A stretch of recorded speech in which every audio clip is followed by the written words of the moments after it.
guddida ilaalinta dabagalka iyo waliba hantida qaranka golaha wakiilada Somaliland ayaa maanta kulamo la qaatay maamulka gobolka Togdheer iyo isuduwayaasha lamaha wasaaradaha ka howlgala gobolkani. Kulankaasi oo ka qabsoomay xarunta maamulka gobolka Togdheer ayaa ujeedada lagaga hadlayay sidii ay xogagal ugu noqon lahaayeen dhaqaalaha ka soo baxa lamaha dawladda iyo waliba qaabka uu baxo. Ugu horeyntiiba waxaa kulankani ay guddidu la yeesheen barasaabka iyo isuduwayaasha lamaha wasaaradaha gobolkani Togdheer faahfaahin ka bixiyay xildhibaan Maxamed Cali Xirsi waxaana hadaladiisii ka mid ahaa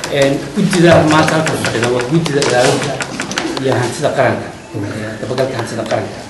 guddidani waxay ka mid tahay guddiyada gobolka Koonfur oo tobanaa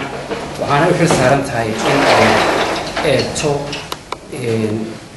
hadba mas'uuliyiinta qaranka loo xil saaray si xilkooda gudanaya.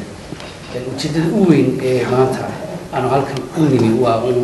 in aan gudano qodobka dastuuriga ee suuqeen amraya labadana qolob inaan xoga isa siino sida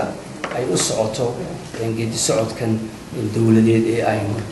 ka wada mid ka nahay. sidoo kale waxaa iyaguna kulankaasi ka hadlay xildhibaan Naasir Xaaji Cali Shire iyo waliba xildhibaan Cabdirashiid Maxamed Ismaaciil waxa iyaguna dhankooda isuduwayaasha lamaha wasaaradaha gobolkani Togdheer ku booriyeen inay si fiican ugu soo bandhigaan waxqabadkoodii guddidani si ay u gutaan waajibaadka ka golo wakiila ahaaneed. hadaan guddidanahay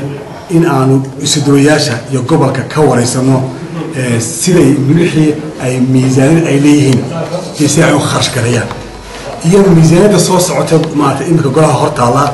sidii hadii iyaga maanta aanay wax ku filan aan haynin ama sida qaabkooda shaqo ay wax kala leeyihiin aan eegi lahayn in miisaanada qaranka in la daadajiyo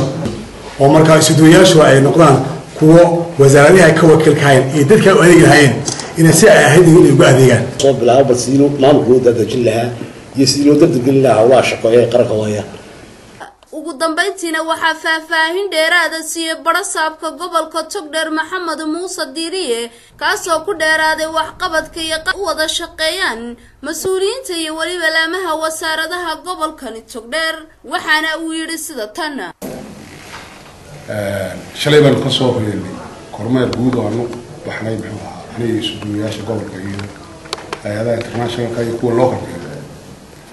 degmooyinka gobolka oo marka Burco laga reebo sagaalaha labadii u dambeeyay shalay baan soo maray toddoba kale waxaan saddex shaqo hor baan soo maray